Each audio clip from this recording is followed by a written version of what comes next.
নমস্কার বন্ধুরা, আশা করি তোমরা সবাই ভালো আছো।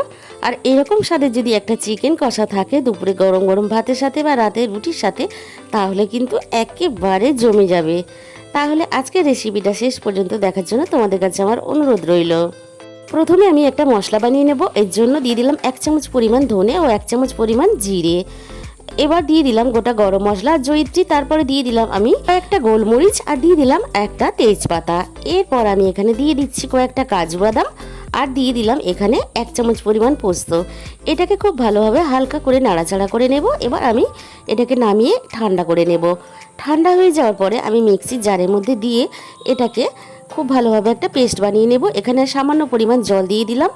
এরপর দেখো আমি এখানে রেগুলার চিকেন পিস নিয়ে নিয়েছি। এদিকে কড়াইয়ের মধ্যে আমি পরিমাণ মতন সর্ষের তেল গরম করতে বসিয়েছি। সর্ষের তেলটা খুব ভালোভাবে গরম হয়ে যাওয়ার পরে আমি দিয়ে দিলাম দুটো বড় সাইজের পেঁয়াজ কুচি, একটু নাড়াচাড়া করে নেব।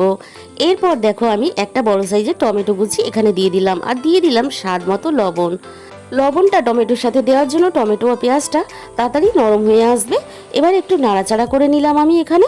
এরপর আমি এখানে দিয়ে দিলাম প্রয়োজন মতো আদা ও রসুন বাটা। আদা রসুন বাটাটা আমি পেঁয়াজ টমেটোর সাথে ভালোভাবে কষিয়ে নেব। আমার সব কিছু সুন্দরভাবে কষানো হয়ে গেছে। এবার আমি এখানে দিয়ে দেব 1 চামচ পরিমাণ হলুদ গুঁড়ো আর দিয়ে দেব চামচের একটু বেশি কাশ্মীরি লঙ্কার গুঁড়ো আর দিয়ে দিলাম 1 চামচ পরিমাণ ভরে ঝাল লঙ্কার গুঁড়ো আর দিয়ে দিলাম বেটে রাখা মশলাটা। এবার আমি এখানে দিয়ে দেব দুটো চেরা কাঁচা পাকা লঙ্কা। খুব ভালোভাবে সব কিছু আমি একসাথে কষিয়ে নেব। এইভাবে কষাবে যত মশলা তত সুন্দর কিন্তু স্বাদটা দ্বিগুণ হবে। এরপর আমি ধুয়ে কেটে রাখা চিকেনগুলো দিয়ে দিলাম। এবার চিকেনের সাথে মশলাটা আমি আবারও খুব ভালোভাবে কষিয়ে নেব।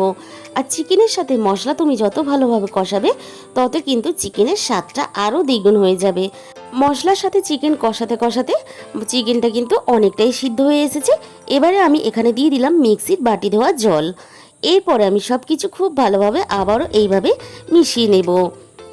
চিকেনের গ্রেভিটা তোমরা দেখে বুঝতেই পারছো চিকেনটা কত সুন্দরভাবে রেডি হয়ে গেছে। এরপর দেখো আমি এখানে দিয়ে দিলাম আরও হাফ কাপ পরিমাণ জল। এখানে আমি আর জলের ব্যবহার করব না। এবারে ঢাকা দিয়ে আমি গ্যাসের ফ্লেমটা একেবারে লোতে দিয়ে সিদ্ধ হতে দেব। দেখো আমি ঢাকা খুলে চেক করে নিচ্ছি। চিকেনটা আমার এখানে খুব ভালোভাবে সিদ্ধ হয়ে গেছে। আর গ্রেভিটা দেখে বুঝতেই পারছো চিকেনটা কতটা টেস্টি হয়েছে। তাহলে আজকের রেসিপিটা তোমাদের যদি ভালো লেগে থাকে তাহলে বন্ধুরা অবশ্যই একটা লাইক করো।